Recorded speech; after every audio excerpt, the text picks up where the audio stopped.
Hello, this is Raul Ramirez of the Catch Wrestling Alliance. We're here to actually, I haven't been here in a little while, so it's really great to be back. We have a really cool subject to talk about today. I think it should be able to get everyone's interest and attention because it's a lot of the stuff that we've been trying to, or at least I've been trying to talk about here about like the usefulness of catch wrestling. So that's kind of the point of this whole channel, right? Where it's like we're here to help you to elevate your grappling and to help keep real wrestling alive. That's the whole goal here with Catch Wrestling Alliance, and it's really cool that we're getting some sort of. Well, it's not necessarily us. It's not specifically talking about catch wrestling, but the subject today will be about wrestling. So it'd be a little bit, probably more of an amateur wrestling perspective, but it's still good nonetheless. So we'll go ahead and let's go ahead and just do a few announcements though, real quick. So yeah, for those of you who want to train, again, we train at Fight Science MMA in Los Angeles. Also, so we're there on every Thursday. Also teaching at UCLA, right? I'm wearing the UCLA t-shirt for those of you who are watching the video of this. So we have those classes going as well. So there are opportunities, but then also we have our online course as well. So that's the CWA Academy, and you can just go to our website, catchwrestlingalliance.com, to check all that out. We also have kind of standalone offerings. So we have all these different online courses as well. So if you don't want to become a member and you want to just just learn one specific thing that we have available on there, it's available to you as well, right? And then also, if you want to support us, you can support our YouTube channel. Just click join. That's like one of the buttons. It should be a button under every one of our videos where it says join, and you can support us that way. We have additional videos for you if you decide to join. All right. Okay. So with all that's out of the way, let's go ahead and get to the topic. So this is really cool. I saw this video floating around the internet.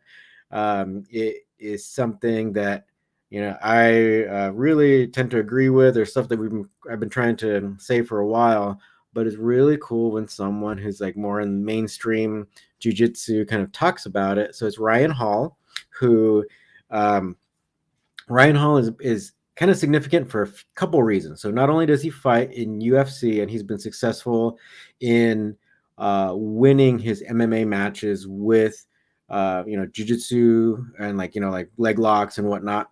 I believe it was his last fight, he got TKO'd or knocked out. But up until then, he'd been doing very well in his matches. So that's one thing. And then I believe that we had a recent match in one championship where one of Hall's students, or at least an MMA fighter who trained with him for his fight against Gary Tonin, used Hall's like leg lock defense to defend himself against Gary Tonin's leg lock attacks, and was able to then TKO Gary Tonin as well. So I just want to kind of bring that up because just so you know, or for those of you who aren't so familiar or whatever, then I just know that Ryan Hall is actually pretty good at jiu-jitsu, right? But he's recently had these kinds of epiphanies that he's been wanting to share, and I guess he has a new instructional video that's going to be coming out soon on BJJ Fanatics. But they did, for their YouTube channel, they did this kind of intro video about the subject. So that video is linked down in the description below. So if you want to check out the whole video, it's like actually it's there's two videos. They're both about like 13 to 15 minutes long. I would actually recommend watching them because then you can see a little bit more in detail what he's talking about. But what I wanted to share is just like about a 1 minute clip of him explaining what he's talking about and what kind of changed his idea, or like kind of from what is the mainstream belief and understanding of grappling in modern jiu-jitsu. So actually, why don't we go ahead and play it right now? I got to put my headphones on so I can hear it too. Okay, so here we go. So generally speaking, the hip escape, as we're traditionally taught, I would strongly encourage you guys against using. I would encourage you guys to start to approach the situation much more like it's wrestling, turning away and learning how to defend your back. I think you're going to get a lot more mileage out of that, and I think you're going to keep yourself out of an attritive situation where pressure and time are not your friend. So, Ryan, so for example, when I'm in the side control, so instead of focusing on hip escape and recovering the guard, Yes. you're thinking more about finding a way to sit up, kind of. Yes, the reason being is particularly I would say in coming in an MMA fight, is also it's helped me because sometimes like on a long enough timeline, if you have a no time limit jiu-jitsu match, you have forever. It's still difficult, and I think like if the best players in the world were doing no time limit submission only matches, you'd still be crushing people from half guard and slowly but surely arm triangle, take the back and finish. Like Lucas Lepre is not going to struggle in a submission only match. He's going to do exactly what he does and just crush people. It doesn't matter if you take away the points. I've trained with Lucas. It's still like you're squashed into the floor. But what I would say is when you have to actually be able to make things happen quickly, and the other person is unlikely to make the mistakes that you need them to make for the easy submissions to come. What I want to do is make a more dynamic scenario that allows me to protect myself. And a lot of times what ends up happening is people in jiu-jitsu, we're not as experienced, let's say, for instance, in some of the wrestling style scenarios. So we don't go to a whizzer. We don't go to a headlock. We don't go to a partway to the side position and protect ourselves. You see people go from here and then turn all the way away. And then, of course, you're going to go to my back. So I would say if we go partway away rather than the whole, you're going to tend to find that there's a lot of value there. And you're going to be able to get yourself into a more athletic situation where you're going to be able to counterattack more effectively, more often, in my opinion. All right. So hopefully you guys were able to hear all that and kind of understand what he's talking about. But ultimately what he means, it's like he's actively recommending against shrimping, right? So a lot of people just call it shrimping. He's calling it a hip escape here in this scenario. Quite often people shrimp and then maybe they try to put you back into their guard or some kind of guard, whether it be full guard, half guard, etc. And so then they're going to want to try to fight you off their back. But what Hall is arguing here is that it's probably more beneficial for you, and it can probably set up more dynamic counters and dynamic attacks if you instead of shrimping, you do what's more like a wrestling type of maneuver where we tend to in his case, he's talking not necessarily talking about going to like a defensive position or a referee's position. He's talking about a halfway position. So like a referee's position, you can think of that being like where maybe closer to going to turtle position in jiu-jitsu. So he's arguing maybe for like a happy medium where you actually go onto your hip, or also you create some other strong angles where you're not just flat on your back. And he argues kind of what we were talking about or at least what wrestling in general argues is that if you're flat on your back, you're going to basically you're just going to have to wait. You're going to have to wait while you bear your opponent's weight until for the opportunity to do a counter attack, right? So it doesn't mean that there aren't people who are great off of their back, but then they're pretty much just there waiting until their person can make a mistake. So Hall is talking about and he kind of mentions that in the video that I just played for you. You can't really rely on people making mistakes, especially as you get to the higher level competition, because they're just not going to be making very many mistakes, right? So instead of maybe you might even lose, right, depending on the time limit in a match. If you're just on the bottom, again, even a lot of these, like say Fight to Win or these other organizations where it might be submission only, a lot of times they're having the judges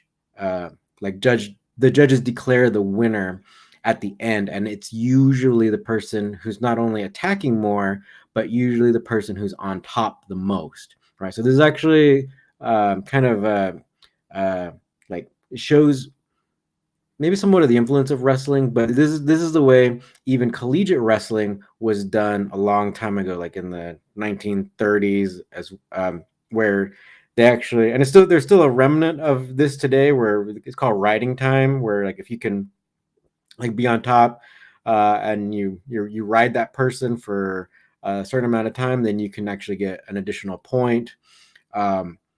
but a long time ago, and in certain contests, certain collegiate contests, a timekeeper would have a stopwatch in either hand, and so then they would actually time the amount of time either wrestler was on top, and that would go into consideration to like as to who won if there was no pin, right?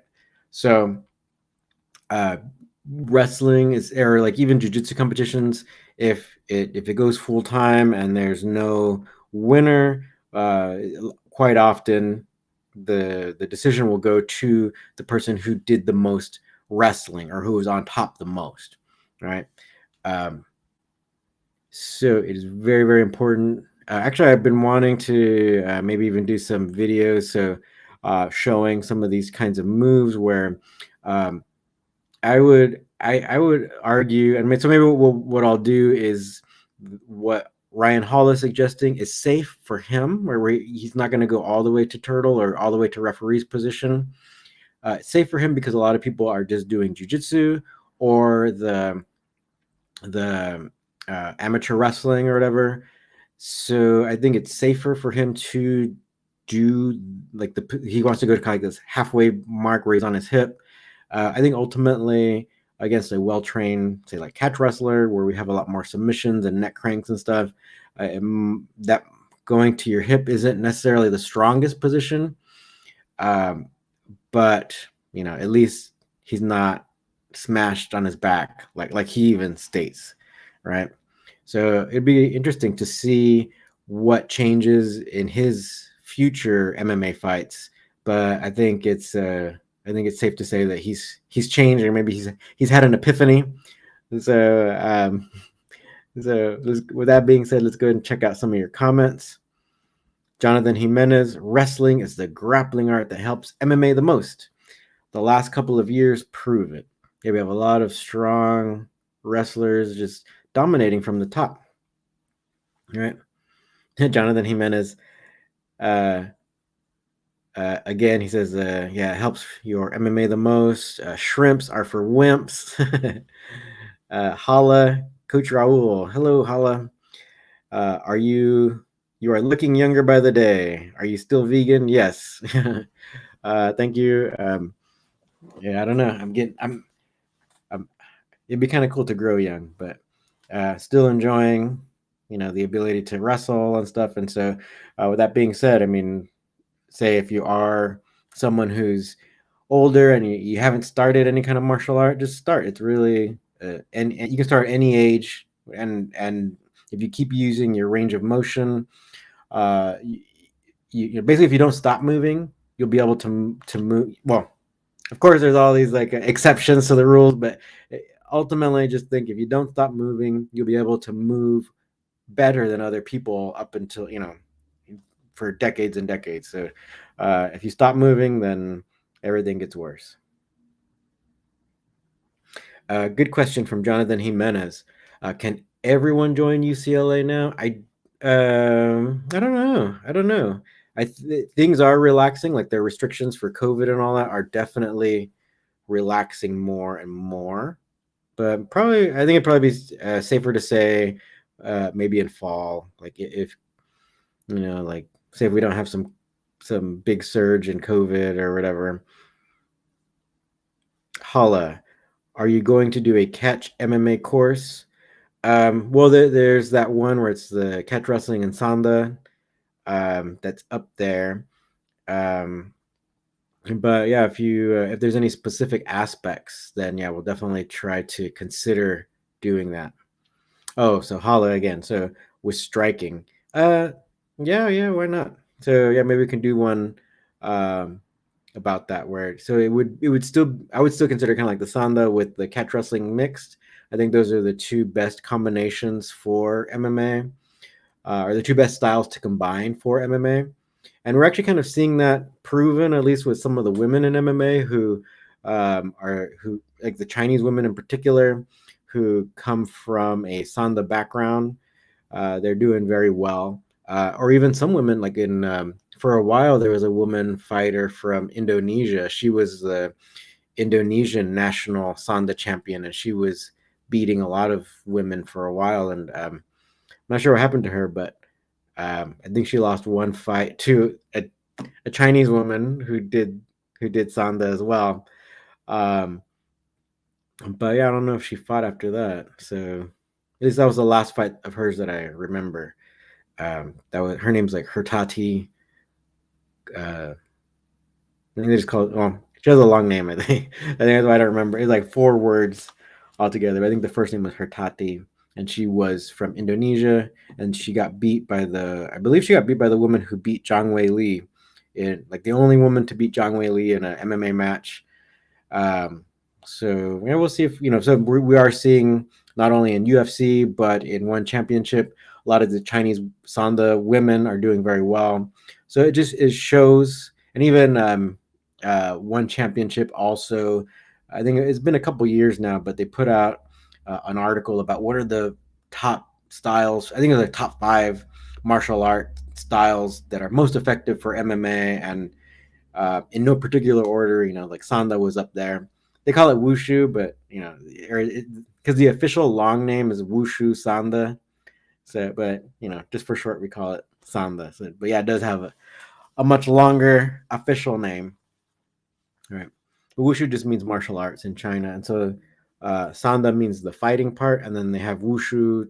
It's called Tao Lu. So Tao Lu means the forms.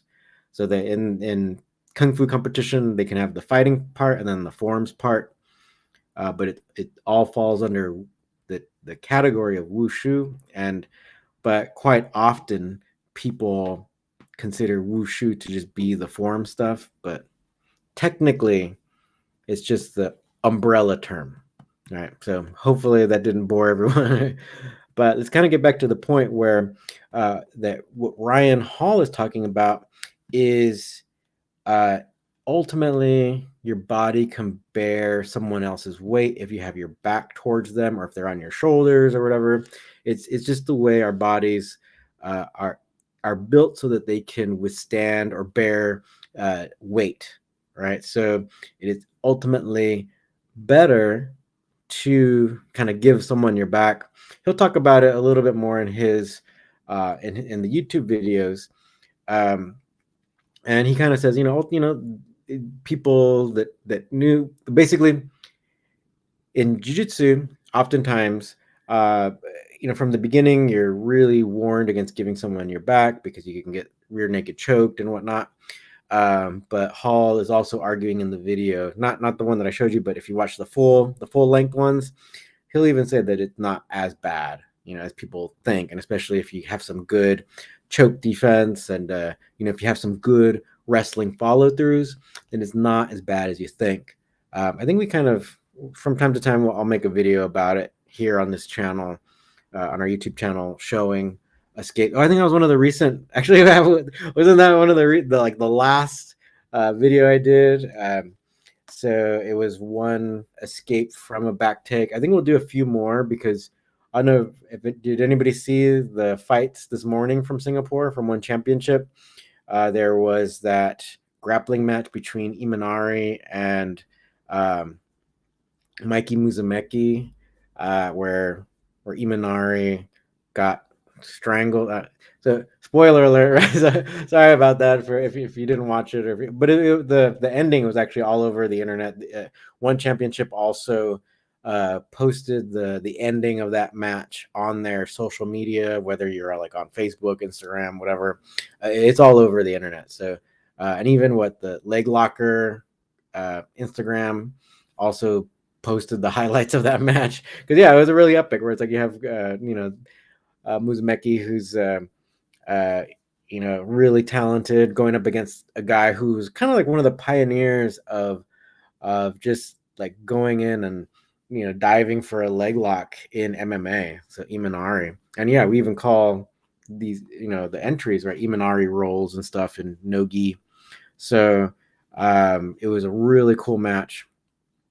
And so anyway, Musumeci won, but it was a similar situation to what our last video was, what we were talking about. So I think maybe I'll make an update one as to like how to defend yourself in that situation. Not just I don't want to say like, oh well, Imanari should have done this, and it would have been easy to get out. It's ultimately you have to be training these things. You can't just do one technique once and then just expect to do the proper correct thing if you're in a match or even if you're in sparring or whatever. Like these things take training, a lot of timing, a lot of repetition. So if I talk about some matches or whatever, I don't want people to think like, oh, I'm taking it lightly or I could have done better or whatever. It's just these are techniques, and this is kind of like the way we approach these scenarios in a catch wrestling situation. So I know that these techniques can work if trained, and like if you do reps of these styles or these techniques and stuff from this style, I think you can have a better chance of escaping. So so with that being said, like maybe we'll do that as the next video, because we'll kind of talk about how to not get into the same position that Imanari got into, or if you do get into that, a way to get out. Actually, because that was actually one of the. It's a really similar variation to the video I just put out. Was it like last week? So yeah, might as well just put out this variation because it just happened this morning in Singapore. So yeah, like let's see if we can't do that for next week. All right, let's go and get to back to some of your comments. Holla, yeah, let's get a catch MMA course with striking on the ground. Okay, yeah, we can work on that. Jonathan Jimenez, I have yet to pull guard unless it's my last resort. Jonathan Jimenez, yep, choke escape. Yes, that was the last thing. And I'll try to I'll try to add a little bit more details about the choke defense in the next video. But I'll go ahead and talk about it right now, just for your information. So for those of you, the hardcore fans who watch the live stream or who listen to it, one of the main things that will protect you, even if someone has you in a relatively deep rear naked choke, is not just, oftentimes what's taught is that you tuck your chin to your chest, right? That can help you a lot. But what makes it even harder for you to get choked is not the chin down to your chest, but actually your ear to your shoulder. So you want to try to bring your shoulder up and then just place it there like quite often you can even use this type of protection, like if you're kickboxing, where you bring your shoulder up to protect your chin, so a strike can't go through, or if a strike would have to hit your shoulder muscles that can absorb the shock. Same thing where it's like if someone's trying to choke you, you really take like 1/2 of your neck out of the equation so that you're still able to breathe. So that's one of the things that can help save you. I would say not only in a rear naked choke scenario, it also helps a little bit in like even in triangle chokes and stuff. But that's one of the basic things. And so then maybe I'll add it like a visual for the next video as well before I show the technique. So I'll try to remember all that because yeah, a few of you had questions about that because like it seemed like I was just able to escape in the last YouTube video that we put out, like that I was able to escape a rear naked choke like very easily. It's not true. It's like, so it's not true that I can escape easily there, but yeah, I was using some of the choke defense, so it made it look as though I could escape easily, but there's technique there, right? So it's not as easy as it looks, right? I guess that's my point. But yeah, so maybe at the beginning I'll talk about that choke defense to make it harder to get choked, and then I'll show you how to escape the position that Imanari got caught in by Muzumeki. So yeah, actually that was kind of cool about One Championship, where I think their events are trying to.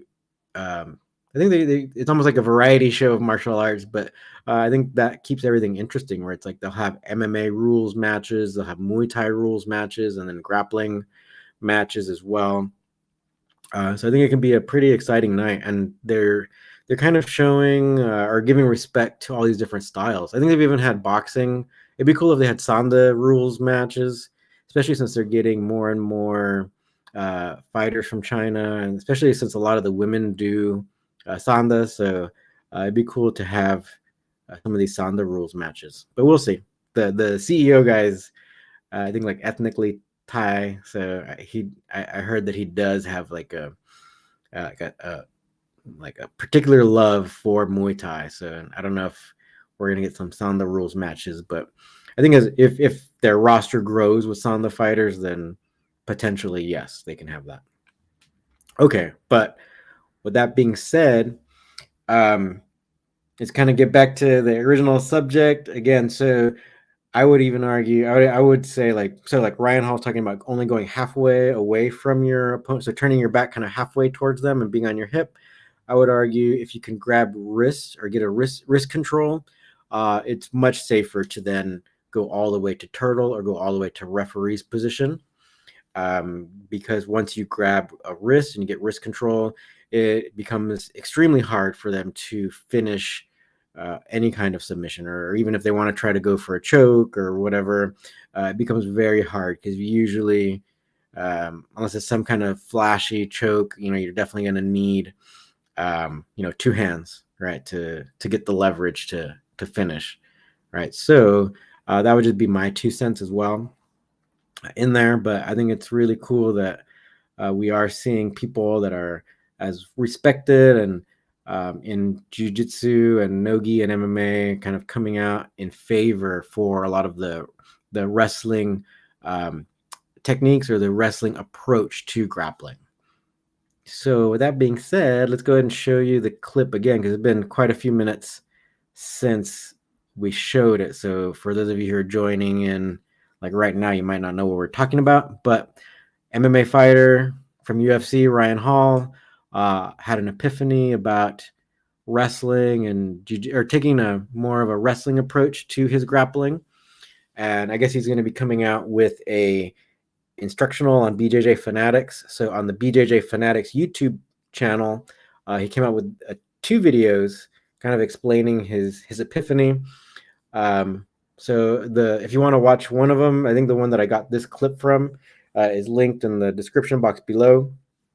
So you can watch the full thing there. There's like 2 videos and they're both like about 15 minutes long. So it's not too bad, because then he kind of shows, he gives several examples of his points. I would just kind of go a little bit further, about the whole wrist control thing and maybe even going towards turtle. But anyway, let's go ahead and play it for you here. I'm gonna put the headphones on so I can hear it too. So generally speaking, the hip escape, as we're traditionally taught, I would strongly encourage you guys against using. I would encourage you guys to start to approach the situation much more like it's wrestling, turning away and learning how to defend your back. I think you're going to get a lot more mileage out of that, and I think you're going to keep yourself out of an attritive situation where pressure and time are not your friend. So, Ryan, so for example, when I'm in the side control, so instead of focusing on hip escape and recovering the guard, Yes. you're thinking more about finding a way to sit up, kind of. Yes, the reason being is particularly I would say in coming in an MMA fight, is also it's helped me because sometimes like on a long enough timeline, if you have a no time limit jiu-jitsu match, you have forever. It's still difficult, and I think like if the best players in the world were doing no time limit submission only matches, you'd still be crushing people from half guard and slowly but surely arm triangle, take the back and finish.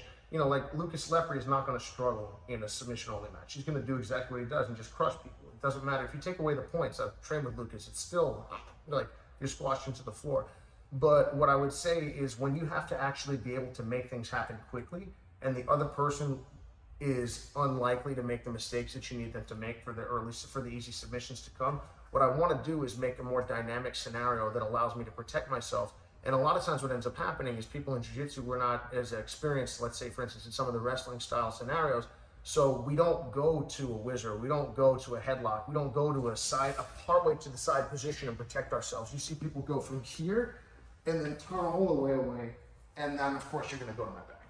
So I would say if we go partway away rather than the whole, you're going to tend to find that there's a lot of value there. And you're going to be able to get yourself into a more athletic situation where you're going to be able to counterattack more effectively, more often, in my opinion. Got it.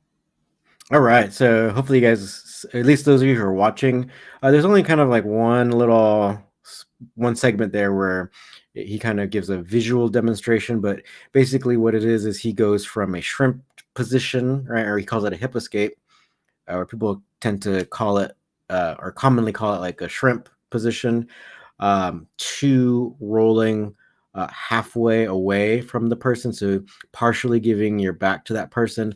And then he says that it's since it is more of a wrestling aspect, that you want to actually try to approach grappling in a wrestling way, right? So I'd have to agree, and that's basically what we've been talking about, or what this channel is all about, like using more of a wrestling approach to everything, right? Since the style we're talking about here, or at least the subject of this whole YouTube channel, right, is catch wrestling. So it approaches grappling from a wrestling foundation. But one of the differences between not only catch wrestling and amateur wrestling, but catch wrestling and jiu-jitsu, is that we have the wrestling aspect, or the wrestling fundamentals, but the wrestling fundamentals of catch wrestling also include the cognizance of the submission holds. So they're taking into consideration the fact that someone could try to counter you, not only by trying to pin you, but they could try to counter you by attempting to submit you as well. So I would say that, kind of like along the lines of what Ryan Hall is saying, trying to approach grappling in more of a wrestling way.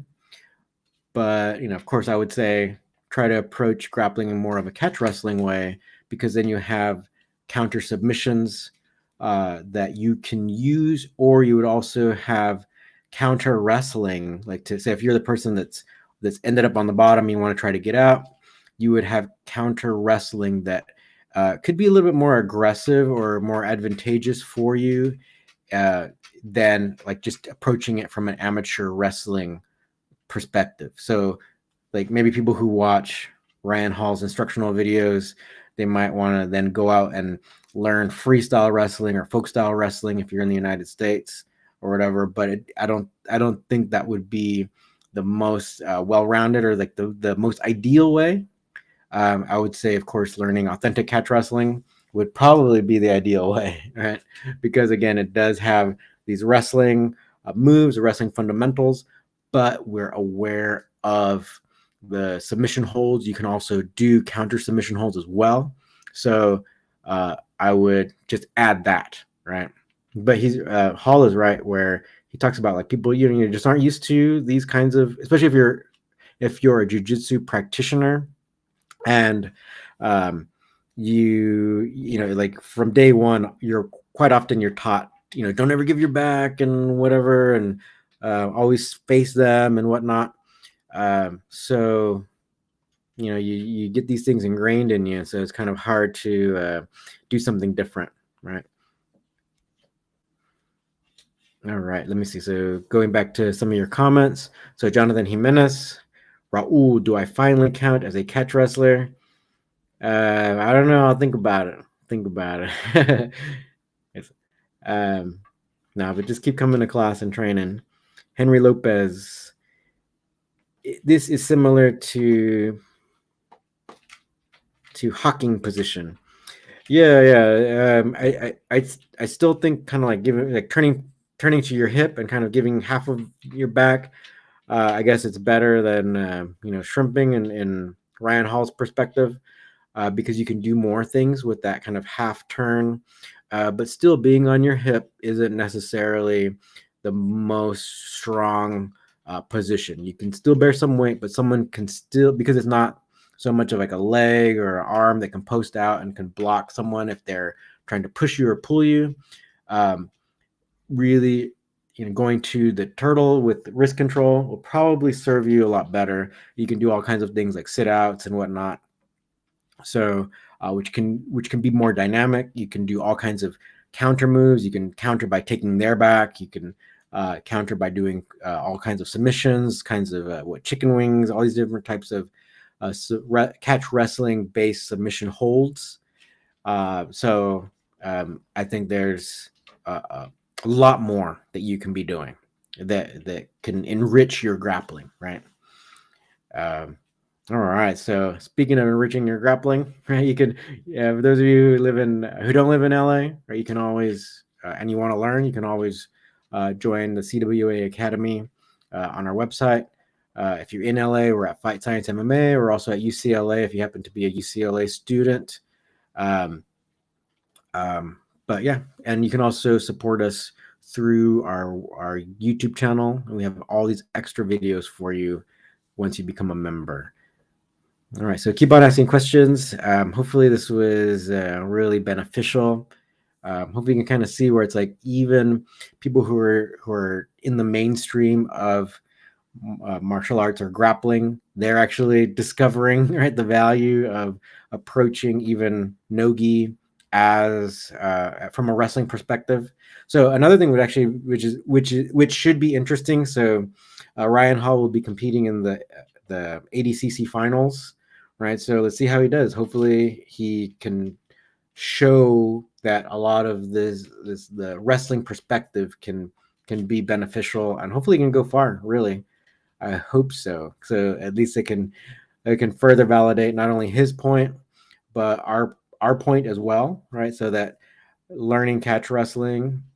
So he's talking about like the amateur wrestling stuff, but my point would be like on top of that. So if you want to even go to the next level, right? If you learn authentic catch wrestling, that can really elevate your grappling in its entirety, right?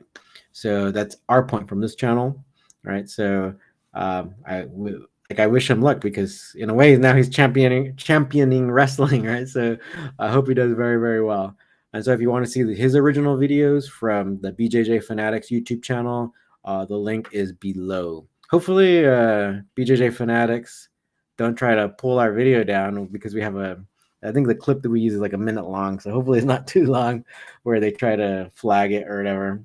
Hopefully they're cool. All right. Okay, so if there's no more questions, then maybe we'll go ahead and end it right now.